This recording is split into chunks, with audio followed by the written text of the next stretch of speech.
교사는 단순히 가르치는 것이 아니라 깨우는 것이다. 깨우는 사람이다. 우리가 뭘 깨워야 되겠습니까? 어떻게 깨워야 되겠습니까? 사람은 깬 만큼 발동이 걸립니다. 발동이 걸린 만큼 발전을 합니다. 발전을 한 만큼 공헌을 합니다. 지금은 교육의 절망, 교육의 위기 시대라고 합니다.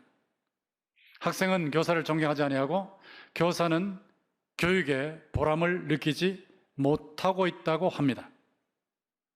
이 교육 절망의 시대에 어떻게 하면 교육을 희망으로 바꿀 수 있겠습니까?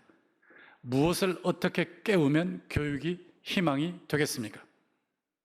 오늘 본문 15절에 보시면 그리스도 안에서 일만 스승이 있으되 아버지는 많지 아니하니 그리스도 예수 안에서 내가 복음으로써 너희를 낳았음이라 는 말씀이 있습니다. 여기 보시면 스승은 1만이라고 그랬고 아버지는 소수라고 했습니다.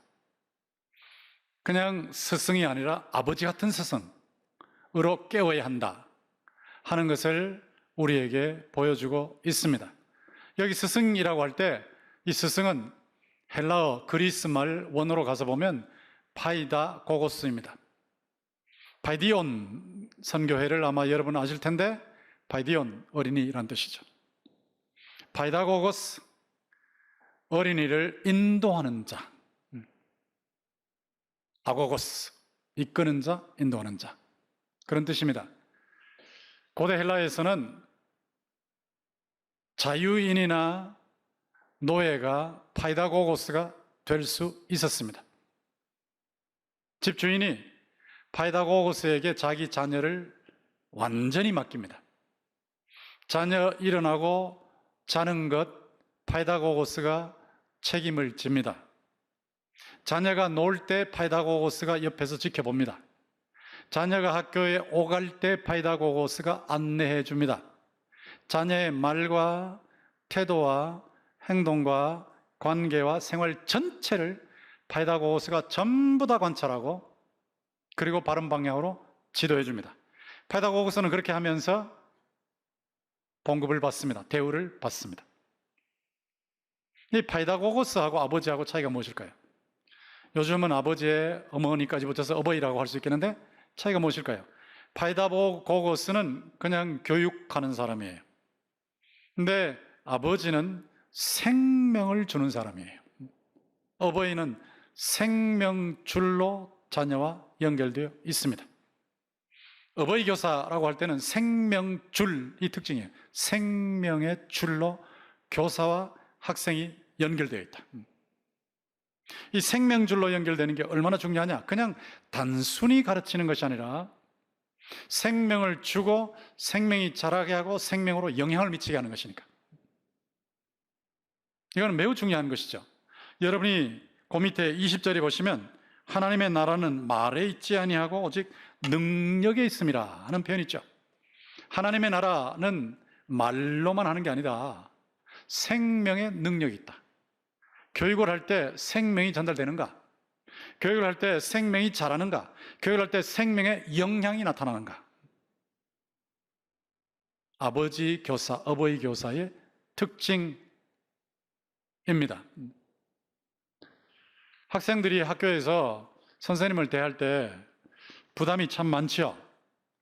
그런데 어버이 교사를 대하면 학생이 어버이 교사에게 마음을 줍니다. 학생과 어버이 교사가 마음으로 연결이 됩니다. 여러분이 이 학생의 편지를 한번 들어보십시오. 제가 본격적으로 선생님 반으로 왔을 때 저는 무척 두려웠지만 처음엔 다 그렇겠죠. 한편으로는 선생님이 어떤 분이신지 알고 싶었습니다. 선생님이 어떤 분이신지 알고 싶었지만 일반적인 학교, 이게 대안학교니까 일반적인 학교와 너무 다르기에 적극적으로 나서기가 두려웠습니다. 학교 적응도 빠르게 하고 싶었지만 마음대로 되지 않았습니다. 하지만 선생님은 저의 마음을 아시는 듯, 벌써 이미 마음이 닿았죠? 마음을 아시는 듯 손길로, 따뜻한 손길로 저를 바른 길로 인도해 주시고 무한한 칭찬과 격려로 학교 적응이 빨리 되게 해 도와주셨습니다. 그리고 저는 선생님이 무서운 분인 줄 알았는데 정반대였습니다. 친절하시고 항상 저에게 긍정적으로 대해주시고 부족한 점은 고쳐주시고 발전하고 학교에 적용해 나갈 때 아낌없는 칭찬과 격려를 해주셨습니다. 어버이 교사입니다. 어버이 교사는 학생과 마음이 통해요. 마음이 통해요. 마음이 통하지 않으면 나머지는 들어가지 않습니다. 그냥 듣는 것뿐이고 들어주는 것뿐이지 들어가지 않습니다. 마음을 얻어야 돼요. 인간관계는 전부 마음을 얻는 거예요. 사업도 마음을 얻는 거예요. 교육도 마음을 얻는 거예요. 국가의 통치도 마음을 얻는 거예요. 예, 교사가 학생의 마음을 움직여서 그 마음을 같이 공감을 해서 마음을 얻는다. 그리고 바른 길로 반드시 지도해요. 그런 건의가 있죠. 바른 길로 반드시 지도하는 단호함이 있어요. 그런데 동시에 따뜻함이 있어요. 따뜻한 손길이 있어요.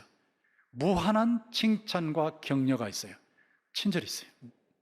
이 어버이 교사의 특징이죠. 바울 사도가 어버이 교사는 소수다, 소수. 근데 이 어버이 교사가 중요한 교사다라고 본문에서 우리에게 말하고 있는 것입니다.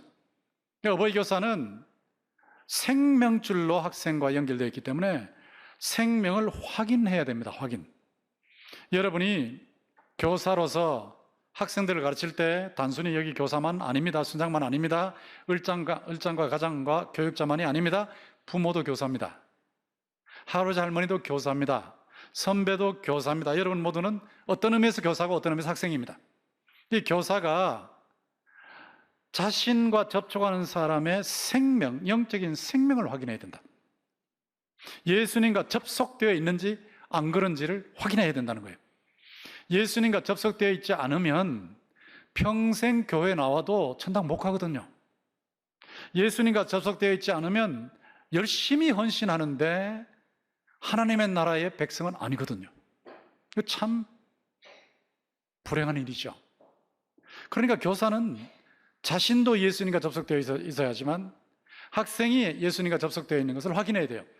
예수님과 접속되는 순간이 중생이죠. 거듭남, born again, 거듭남, 다시 태어났다. 육적인 생명은 부모로부터 얻었지만 영적인 생명은 하나님과 접속되는 것인데 이 하나님의 참된 생명, 영원한 생명과 접속되는 최초의 시점이 중생이에요. 거듭남. 그럼 거듭났는지 안 났는지를 확인하라. 어떻게 확인하느냐?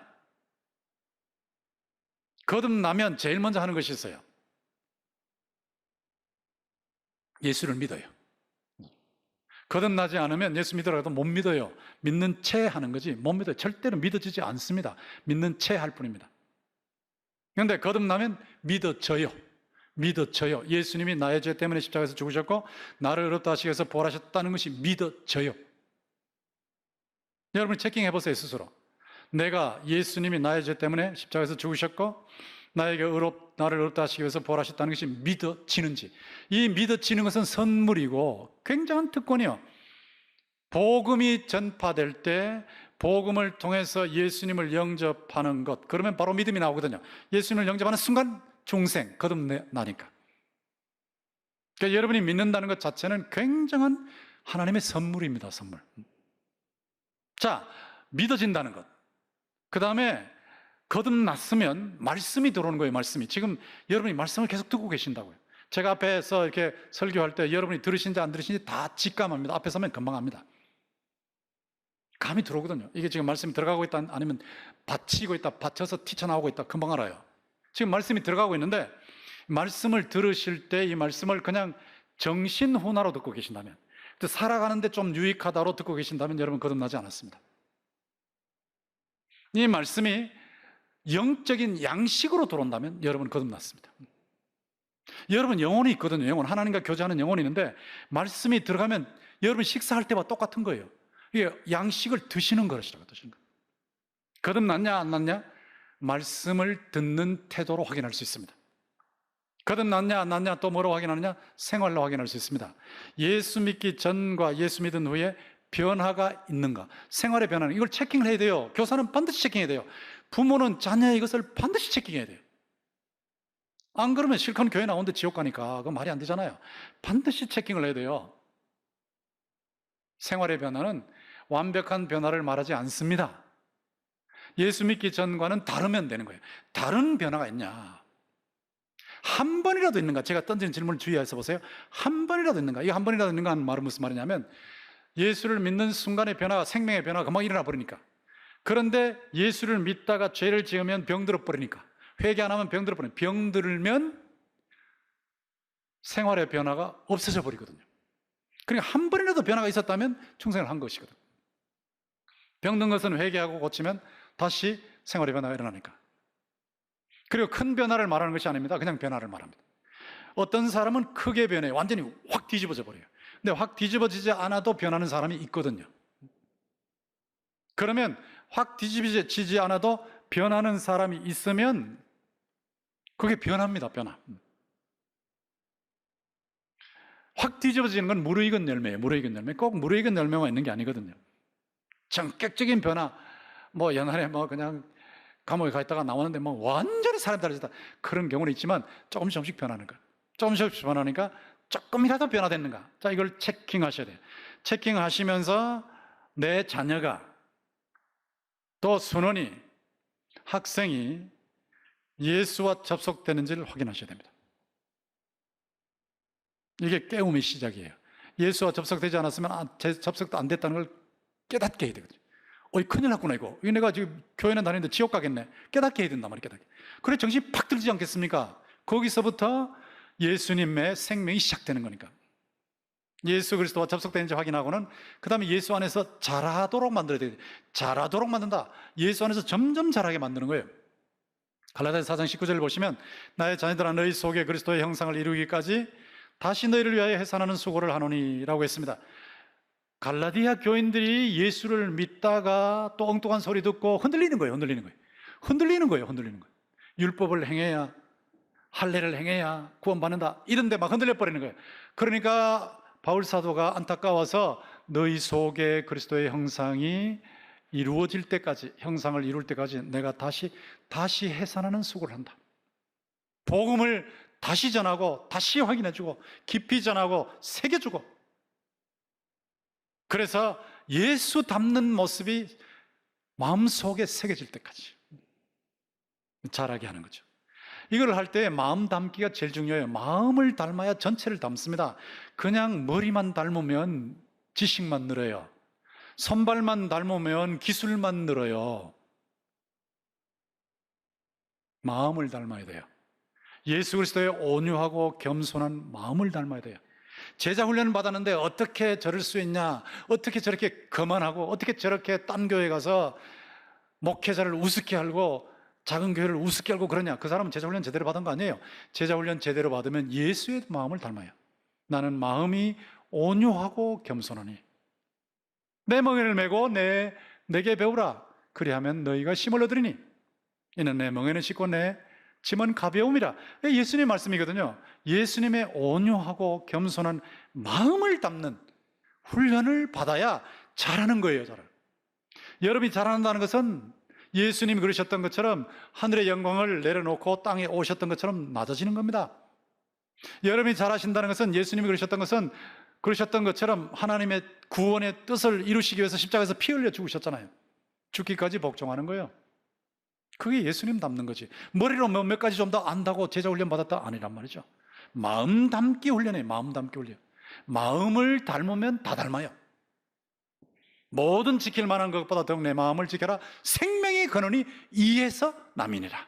인생의 근원이 마음에서 납니다. 마음이 변하면 다 변해요. 제가 지금 설교하는 것도 여러분의 마음에 호소하는 겁니다. 여러분의 영혼에 호소하는 겁니다. 여러분의 속사람이 복음으로, 성령의 능력으로, 예수의 생명으로 변화되기를 주의 이름으로 축원합니다. 마음 담기 훈련. 이 마음 담기 훈련을 할 때에 생각의 틀을 바꿔줘야 된다. 여러분, 생각의 틀이 있거든요. 이게 신념이에요. 신념. 이 통념이에요. 막 그렇게 생각하는 거예요. 내가 생각할 때는 이래 하는 것이 틀이 되어 있어요. 근데 이 틀이 쉽게 바뀝니다. 쉽게. 어렵게 바뀔 수도 있지만 쉽게 바뀌어요. 어떻게 바뀌냐면, 고등학교 때까지는 예수 믿고 교회 다녔는데 대학교 딱 들어가니까 첫 시간에 교수님이 이거 지금도 기독교 믿냐? 교회 나가냐? 웃긴다 웃겨. 너희 원시인이냐? 몇 마디 해버리는 거예요. 그런데 이 머릿속에 지적으로 논쟁을 해서 설득을 받은 게 아니에요. 그냥 기분이 나빠요, 기분이. 그냥 기분이 나빠. 내가 이러다가 따돌리겠네. 내가 이러다가는 학교에서 제대로 성적 못 받겠네. 이러다가는 회사에 취업해도 불이익을 당하겠네. 이래서 되겠어. 불편해. 하고는 그냥 교회 안 나가버리는 거예요.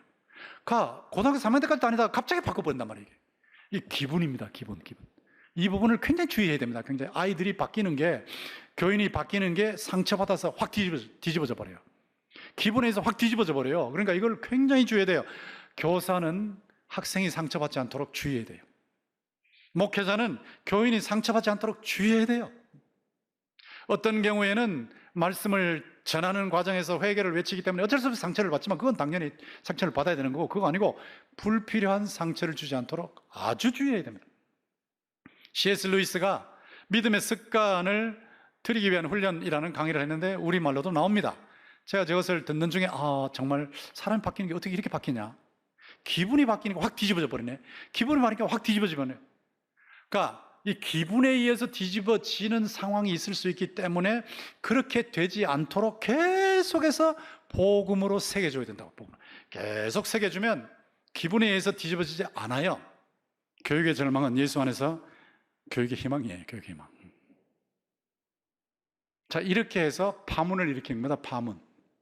예수의 영향을 미치는 거죠. 마가복음 3장 13절에서 15절 보시면 자기가 원하는 자들을 부르시니 세상에서 불러내셨어요. 나온지라 이 12를 세우셨으니 이는 자기와 함께 있게 하시고 계속 키워주시는 거예요. 키워주시고 또 보내사 이제 세상으로 파송하시는 거예요.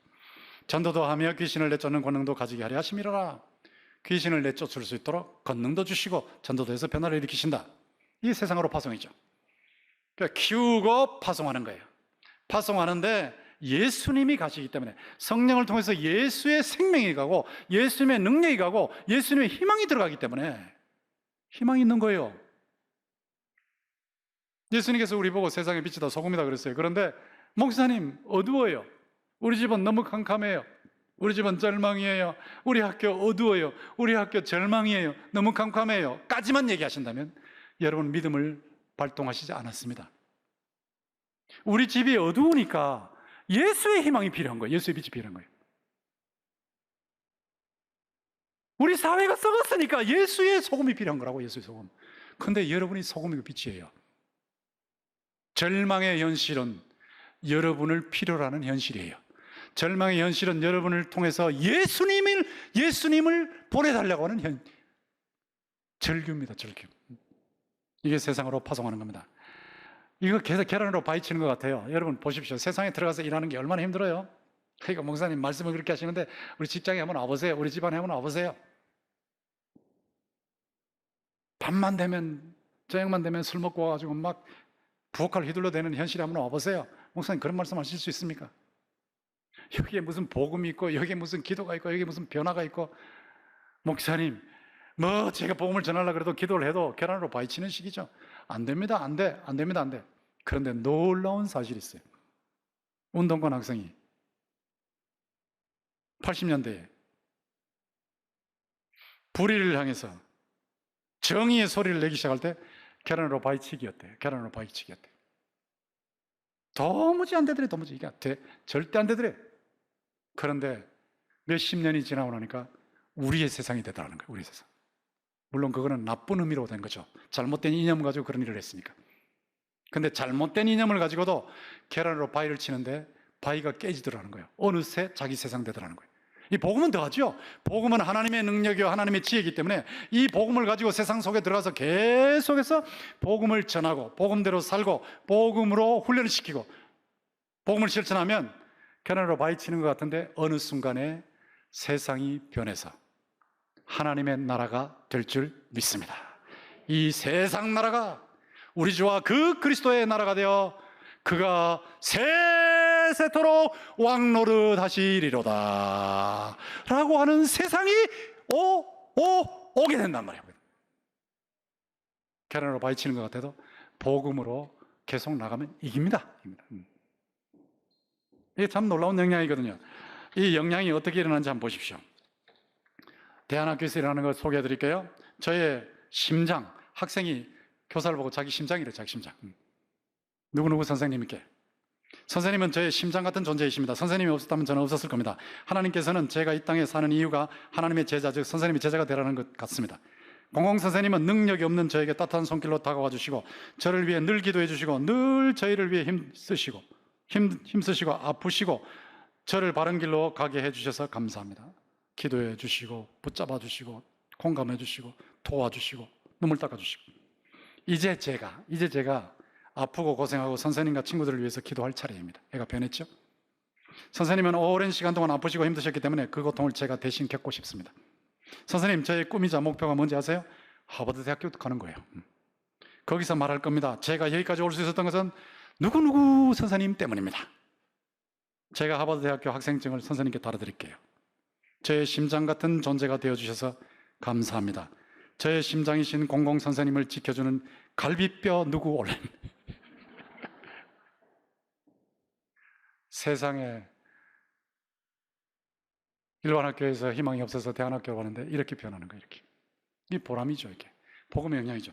자, 우리 교회 성도들이 3편 감사 카드 또 카톡 편지를 보내주셨는데 여러분도 똑같은 심정이라고 생각하는데 제가 이거 보통 소개 안 하거든요. 그런데 이제 스승의 주일 이 교회에서 마지막 같아요. 그래서 지금은 해도 아마 교인들이 양해하지 않겠냐 그렇게 생각하고 하는데 양해해 주시겠죠? 안 하면 안 합니다. 예, 제가 소개할게요. 20년간 동신교회에서 말씀을 선포해 주시고 기도해 주시고 함께 삶을 나누고 교제해 주셔서 감사드립니다. 특히 신앙의 균형이라는 관점을 갖도록 해 많은 교훈과 지혜를 일깨워 주셔서 감사드립니다. 인생의 가장 절정기에 함께하여 희로애락을 겪으며 위로와 관심을 주셔서 감사드립니다. 영적인 스승이신 목사님을 통해 하나님을 향한 열정과 인내를 많이 배웠습니다. 이분은 균형, 지혜, 열정, 인내. 제가 그런 사람 아닌데 부족한데 참 감사합니다. 또 다른 분을 보세요. 스승의 날이 되어도 마음은 있었으나 감사의 표현을 하지 못했는데 오늘은 꼭 하려 합니다. 감사의 마음은 말로 표현할 때 더욱 감사가 커진다고 하더군요. 이제 마지막 해, 제가 이제 마지막 해니까 마지막에 임기를 마치시고 가시게 되면 기회가 없어서 나중에 후회될 것 같아서 급히 감사의 마음을 담아 글을 올립니다. 목사님 감사합니다. 목사님은 정통신학을 바탕으로 목회를 철저히 성경적으로 실천하시고 펄펄 끓는 열정과 은행이 늘 하나님과 사람 앞에서 양심적이고 반듯하신 모습으로 모범을 보이셔서 저희들의 큰 귀감이 되어 평생 잊지 못할 스승이고 존경하는 목회자님이십니다. 동신교회 오신 지가 엊그제 같은데 교회 대표자로서 교회와 성도님들을 섬기시다 보니 벌써 훌쩍 20년이라는 세월이 흘렀네요. 제가 금년 말이면 22년이죠. 그동안 수고 많이 하셨습니다. 고맙습니다. 감사합니다. 정통, 성경, 양심, 모델. 저는 부족한 사람인데 참 감사합니다. 그 다음에 한 분 보세요. 목사님 말씀은 일하면서 들어도 집중이 되고 귀에 쏙쏙 들어옵니다. 말씀의 내용과 음성, 억양이 완벽하다는 생각이 듭니다. 권선수 목사님은 요건 안 읽어야 되는데 제가 자랑하는 게 아니고 좀 양해해 주세요. 하늘에서 내려주신 보물이라고 자랑하곤 합니다. 마음이 답답할 때 목사님의 설교 말씀을 들으며 후련해집니다. 최근 설교 한 달 전, 1년 전, 3년 전 말씀 거의 매일 듣고 있습니다. 즐겨 듣고 있습니다. 건강관리 잘하셔서 오랫동안 힘든 세상에서 방황하는 영혼들에게 예리한 말씀으로 살 소망을 주시고 생명의 빛을 비추어 주셔서 천국의 행로를 가장 빠르고 안전하게 정확하게 안내해 주시는 내비게이션 역할을 해주시기를 기도합니다. 참 스승이신 목사님 거듭 감사드립니다. 장로님 2분과 권사님 1분. 장로님 2분과 권사님 1분이 제게 보내신 거예요. 여러분들 같은 심정일 거예요. 그런데 쑥스러워서 안 하셨다고 저는 생각하고 있습니다. 22년을 목회를 하면서 참 보람을 느끼고 있습니다. 제가 잘나서가 아니라 복음의 능력 때문에.